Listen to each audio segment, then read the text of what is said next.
up, guys? CP the Tool Addict. Me and my little buddy Henry. We're happy you're back here. And Henry's just happy because he's hanging out with me. I got home. Man, this dog is just a handful. I get home, I try to make a video for you guys.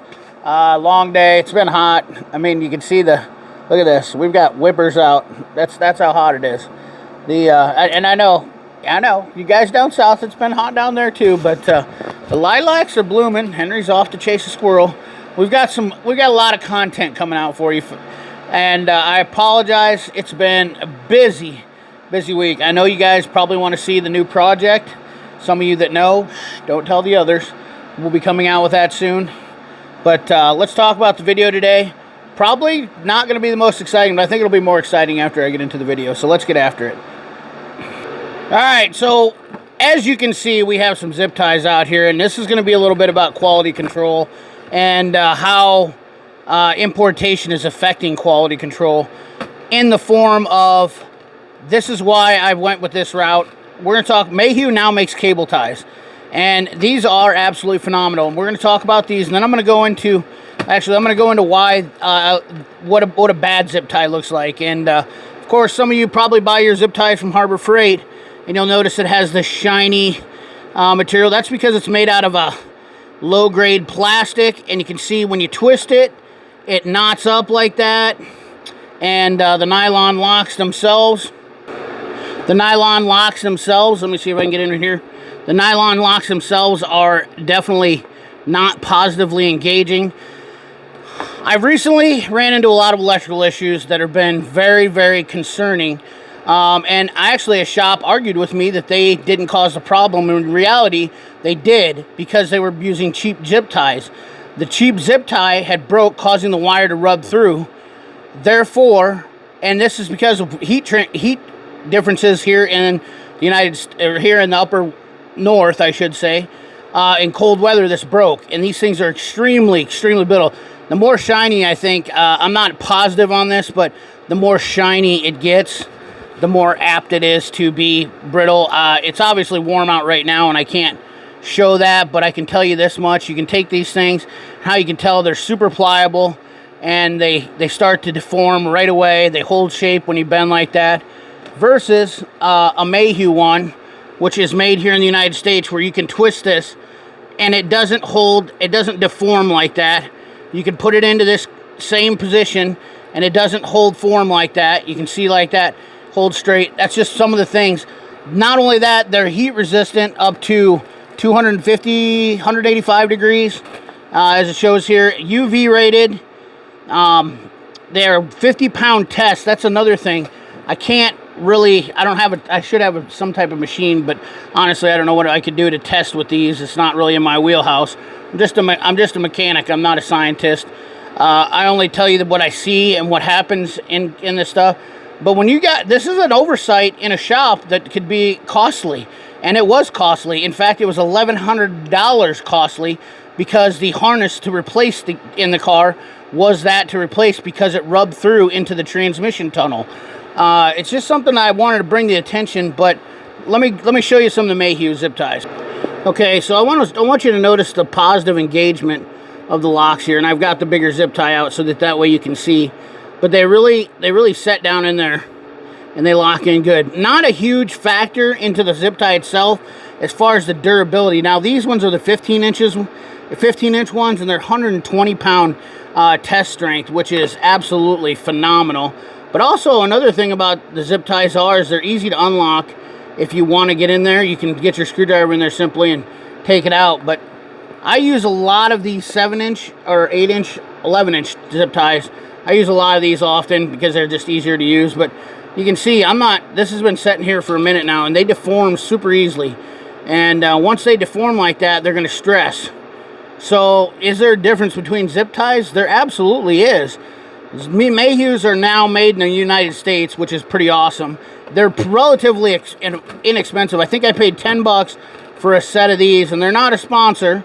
And I'll put a link for them in the description below for these on Amazon. Now, there's a lot of them sold out, but they are Type 21S's, and those are the 15-inchers, and these are the 11-inchers. They come in what is this, 100-pound packs? Yeah, these are both 100-round packs, which is about roughly what I buy to go through, but they're just super. I could tell the difference right away, and I just felt like I was a fool for not buying these beforehand. I mean, they are just so much better instantly. I mean, they don't deform when you bend them up like that. They hold relatively. Now, after a while, I'm sure they're gonna deform a little bit, but you can tell instantly with these cheaper ones that are from Harbor Freight that, I mean, they're just, you don't even have to do nothing to them, and boom, instantly, it's already deformed. You twist them, they don't hold. I've had multiple ones of these break before throughout the winter too. As soon as they get cold, I would say your temperature where they're going to start snapping is probably 15 degrees, roughly, from my estimations. But you know, I should put these in a freezer once and just show you, because immediately when you pull them out, I mean, that's insane. Look at how bad this thing is. I mean, you're messing around with this trying to get it up in somewhere, and it's not doing that, versus, you know, these Mayhew ones. They're just well worth the money. I mean, a couple bucks difference. And, you know, let's talk about SK for a minute. And just since I've got this socket here, I got a warranty socket in. Let me find my other one. Alright, so I broke my 18mm USA made SK socket. And, you know, this has been my socket for a long time, to be honest with you. I was kind of disappointed, but I've got a lot of use out of this. Really have. So I warrantied out a new one, which I got to send this one back, obviously. Warrantied out a new one.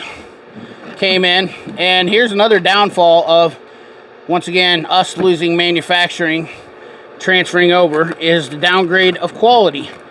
You don't really notice nothing, and realistically, we'll put them side by side. You can't tell any difference. The markings are pretty much the same.